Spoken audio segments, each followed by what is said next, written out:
Boa noite. Hoje nós recebemos Sérgio Sena, doutor em psicologia. Ele fala com a gente sobre linguagem corporal. Você sabe interpretar os sinais que o seu corpo transmite? Como saber se alguém está mentindo ou não? E quando uma simples expressão no rosto pode revelar muitos comportamentos? Você vai saber sobre isso hoje aqui no programa Ação Nacional. Sérgio Sena, antes de mais nada, obrigada pela sua presença aqui com a gente hoje, mais uma vez. Prazer, muito obrigado, boa noite. Espero que a gente possa aí ajudar as pessoas a tirarem algumas dúvidas a respeito de linguagem corporal, porque as pessoas têm muita curiosidade sobre esse tema e tantas vezes ficam enganadas com alguns conceitos, né, Sérgio? É verdade. Eu acho que a primeira dúvida que surge para uma pessoa quando o tema é esse daí é com relação à mentira.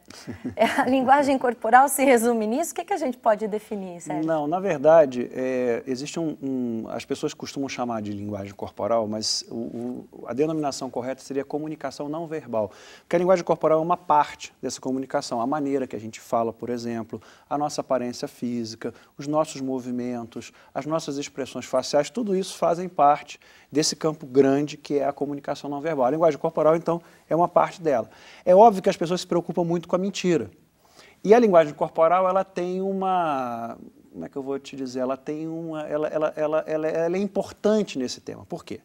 Por que a linguagem corporal é importante? Porque ela está muito ligada às nossas emoções, ao que a gente sente e ao funcionamento do nosso sistema nervoso autônomo. É por isso que quando se fala de mentira, quando se fala, por exemplo, de nervosismo, de ansiedade, a linguagem corporal tem uma relevância grande. Tá? Essa é a linguagem corporal, a mentira estaria relacionada à linguagem corporal, então. Exatamente. O que acontece? Quando uma pessoa mente, geralmente, eu já vou explicar mais sobre isso, mas quando uma pessoa mente, ela tende a ficar o quê? Ansiosa, porque ela está falando uma coisa que não é verdade. Tá. Ela tende a ficar nervosa, ela tende, então, a alterar a sua linguagem corporal e a sua linguagem verbal também. Só que a linguagem corporal é mais fácil da gente observar, às vezes, do que a linguagem verbal. A comunicação não verbal, ela engloba mais o quê, por exemplo? Isso, por exemplo, é o que eu estava falando. Imagina que algumas pessoas, quando vão dar uma palestra, elas ficam nervosas. E aí elas começam a falar mais rápido, falar mais alto. Então, todas essas características, por exemplo, do som, que não são inteligíveis, assim, que não são uma mensagem inteligível, elas fazem parte do estudo dessa comunicação, a altura do som, o volume, a velocidade com que se fala, tudo isso. Por exemplo, a maneira com que nós ocupamos o espaço. Quem é que já não entrou na sala de uma pessoa, por exemplo, e aquela mesa que está ali entre você e a pessoa não é só uma mesa, é uma barreira, por exemplo. Então, a forma com que nós organizamos nossos espaços também é estudado dentro desse campo da comunicação não verbal. E não é linguagem corporal, bebê, não é linguagem corporal, é a forma com que nós nos organizamos no espaço. Aí vem uma parte corporal mesmo, que é como nós nos movimentamos. Por exemplo, eu estou movimentando as minhas mãos. Esses aqui são gestos chamados gestos ilustradores, é como se eu estivesse ilustrando a minha fala com as minhas mãos. Esses gestos tendem, em certas situações, a aumentarem a sua frequência ou a diminuírem. Por exemplo, quando uma pessoa está tratando de um assunto polêmico, os estudos científicos dizem que ela tende a diminuir a quantidade de ilustradores. Então, você observando pode ver, vem cá, eu conheço a maneira dessa pessoa gesticular, ela diminuiu ou ela aumentou? Então, pela observação e pela comparação daquele sujeito com ele mesmo, a gente pode tirar uma série de conclusões, é muito interessante. E é óbvio que conclusões isoladas não levam a gente a um lugar muito seguro, não. Tá? Toda a análise de observação do comportamento humano ele tem que ser contextualizado. Isso é muito importante. Por isso deve ser estudado? Ou qualquer pessoa pode tirar uma conclusão com algumas dicas, por exemplo, que a gente dê aqui? Eu sou um pouco contrário a dicas. Tá? Por que eu sou contrário a dicas? A gente pode falar, dar exemplos, não tem problema nenhum. Mas por que eu sou contrário a dica? Porque esse é um assunto que todo mundo, de certa maneira, é um especialista. Veja bem. Todo mundo tem uma vida e todo mundo interage com as pessoas e aprende a observar o comportamento. Lembra? Aquela mãe, por exemplo, que quando ouve o filho, já sabe. Às vezes o filho sai para estudar em outra cidade, ela liga, só pela voz, ela sabe que está acontecendo alguma coisa. O que é isso? Comunicação não verbal, ou seja, há uma alteração no padrão normal daquela pessoa. E aquela mãe não sabe absolutamente nada de comunicação não verbal, mas sabe reconhecer esse padrão. Ou quando você convive muito com uma pessoa, você já sabe se ela ficou triste com alguma coisa que você disse, ou se ela ficou muito feliz, por algumas reações simples. Exatamente. Então, de certa maneira, todo mundo é um especialista nisso. Só que o que acontece? Você tem indicadores para você tirar essas conclusões. Esses indicadores de forma isolada, que acaba sendo a dica é eu ensinar esse indicador de uma forma isolada. Por exemplo, a pessoa apertou a boca. Por exemplo, eu vou fazer esse movimento aqui, ó. Ela ficou com raiva, isso é um indicador de raiva, tá? Esse aperto dos lábios. Mas esse aperto dos lábios pode significar uma outra coisa num outro contexto. É por isso que a dica, às vezes, não é... Nesse caso, ela é muito resumida, né? Exatamente, ela pode colocar uma pessoa numa situação embaraçosa. Por exemplo, eu dou lá 3 ou 4 dicas de que uma pessoa pode estar mentindo. Aí alguém entende que é assim sempre. Olha a situação embaraçosa que ela vai se encontrar se alguém não estiver mentindo e ela disser que está. Entendeu? Então é por isso que esse assunto não tem curso rápido, não existe isso. O que existe, sim, é você organizar aquilo que você já sabe da sua vida. Todo mundo, de certa maneira, é um especialista nesse assunto. O que eu faço, por exemplo, nos meus cursos, é organizar isso com a pessoa, ela começar a entender por que ela acha aquilo, qual é o padrão, ela aprende técnicas para poder comparar esses padrões com a mesma pessoa, entendeu? Então é assim que a gente ensina esse assunto. Chega a ser uma ciência? É uma ciência, isso é estudado, só para você ter uma noção, isso é estudado nos últimos 100 anos. Tá? Então, digamos assim, em termos de estudo científico, é muito recente. Existem algumas áreas de estudo da comunicação não verbal que são muito polêmicas. Por exemplo, tem um pesquisador da Universidade de Princeton chamado Alexander Todorov. Ele estuda como é que nós interpretamos a aparência física de uma pessoa. E ele tem alguns estudos que chegam à conclusão que nós analisamos se confiamos ou não numa pessoa em até 30 milissegundos. Ou seja, você bate o olho numa pessoa e você intuitivamente já decide se vai confiar nela ou não. Então, pouco tempo. Pelos gestos dessa pessoa? Pela expressão facial, pela conformação do rosto dela, e isso é justamente nesse ponto que ele está hoje, estudando que elementos são esses que nos levariam a dizer eu confio nessa pessoa, não sem conhecê-la. Você nunca viu essa pessoa antes na sua vida. Então, existem áreas que são muito polêmicas. E o estudo é muito recente. Né? O estudo da aparência física é uma das áreas do estudo da comunicação não verbal. Bom, só que isso também variaria de pessoa para pessoa, né?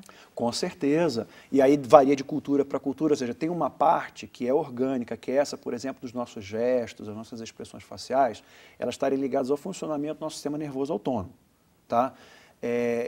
Uma outra é como a gente aprende que deve apresentar a face, como nós devemos nos movimentar. Por exemplo, se você pegar um livro de comunicação não verbal desses, de autoajuda que andam por aí, você vai ver que se a pessoa se fechar e cruzar as pernas, ela está fechada. Essa interpretação, a receita de bolo é a seguinte, a pessoa está fechada.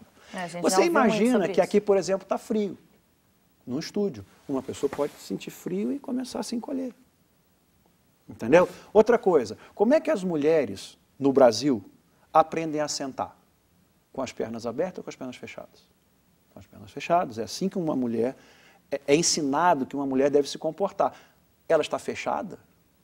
Ela aprendeu que é assim que uma mulher se comporta, entendeu? Se senta, quando cruzar... Uma questão cultural. Exatamente. Então, tem várias questões culturais que as pessoas, às vezes, nessas receitas de bolo, elas esquecem e, infelizmente, conclusões equivocadas podem ser tiradas a partir daí. Né? Sobre a mentira também existem alguns mitos nesse sentido? Sim, por exemplo, sobre a mentira. Vou lhe dar um exemplo claro.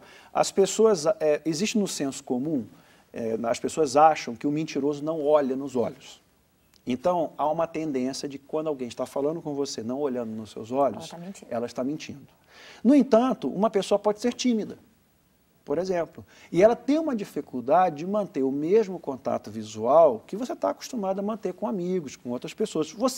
Se você levar isso ao pé da letra, que uma pessoa mentirosa não olha nos olhos, você pode confundir um tímido com um mentiroso. E olha que situação embaraçosa você pode se encontrar, por exemplo, se você chegar, não, você está mentindo para mim. Para uma pessoa que, na verdade, não está mentindo. Né? Então, muitas vezes, esse exagero, tudo tem que ser contextualizado. Todas as nossas conclusões elas são contextualizadas. Agora, uma coisa é verdade. É um tema muito produtivo, eu aconselho as pessoas a se capacitarem nesse tema, porque realmente ele tanto serve para a gente avaliar melhor os negócios que a gente está fazendo, as nossas relações, por exemplo, quando você passa a entender melhor o rosto, as expressões faciais, você consegue, é como se você tivesse uma pequena máquina do tempo, é assim que eu costumo falar para os meus alunos. Por que uma máquina do tempo? Você começa a ver a formação das emoções numa pessoa um pouquinho antes. Não é uma máquina do tempo que te leva 20 anos na frente. Ela te dá 5 minutos de vantagem. Por exemplo, você está desenvolvendo uma conversa e você percebe que aquela conversa não está agradando. Você não vai precisar esperar que aquela pessoa lhe diga explicitamente que aquela conversa não está agradando. Com você já sabe. Mínimas expressões faciais, que a gente chama de microexpressões, você já sabe. Então, se você não tiver interesse naquilo, em que aquilo ocorra, aquele desagrado ocorra, você pode mudar de assunto, você pode adiar a conversa, você pode finalizar a conversa, por exemplo. Então, você ganha esse tempo. Isso num fechamento de negócio, por exemplo, pode ser fundamental. Pode ser fundamental. Entendeu? Então, tudo isso, por isso que eu digo para as pessoas, é muito importante que as pessoas se capacitem nesse tema. Não se aprende isso uma semana. Tá? Na verdade, a gente leva a vida inteira e, como eu falei, todos nós somos, em alguma medida, especialistas. Por quê? Porque vivemos uma vida em contato com as pessoas e vamos aí, né, aprendendo isso sem ser nos livros. O que a gente faz, o acadêmico, eu faço com as pessoas, é mostrar para elas por que elas entendem, interpretam daquele jeito e dar uma arrumada nisso, sabe? Dar uma organizada melhor nesse conhecimento que ela já tem. Assim como também tem pessoas que acham que tem mais facilidade para entender o que o outro está dizendo, seja por palavras ou por uma linguagem não verbal. Existe isso também. Tem pessoas que têm mais dom, a gente pode dizer assim? Eu não diria que é um dom. Eu vou te explicar o que eu acho que, né, e o que os estudos científicos mostram sobre isso aí. Eu, nos meus cursos, eu recebo pessoas que são assim. Ela nunca entrou numa sala de aula de comunicação não verbal, eu mostro os vídeos, e ela consegue ver coisas que às vezes as pessoas levam um tempo grande para perceber. Como é que essas pessoas conseguem desenvolver essas habilidades? Você vai encontrar pessoas, por exemplo, da investigação, assim, você vai encontrar pessoas, por exemplo, do jornalismo investigativo, assim, você vai encontrar uma série de pessoas assim, que têm essas habilidades. Isso vai sendo formado ao longo da vida, por necessidade. Vou dar um exemplo que a literatura científica cita. Se você, por exemplo, quando criança, tem uma família onde existe algum tipo de violência no seu ambiente, você tende a ficar muito mais perceptivo. Por quê? Você quer escapar daquela violência. Então, você não quer falar nada que desagrade, você não quer fazer nada que provoque. Então, a criança, naturalmente, começa a observar o comportamento do adulto para ver aqueles momentos onde ela estaria mais suscetível à violência. Então, um dos grupos que desenvolve essas habilidades são crianças que passaram por uma situação de violência. Por uma situação de brutalidade e violência. Daqui a pouquinho, depois do intervalo, Sérgio, a gente volta a falar, então, quais são outras situações que levam as pessoas a serem mais perceptivas a alguns sinais não verbais. Não saia daí, o Ação Nacional volta daqui a pouquinho. Até já.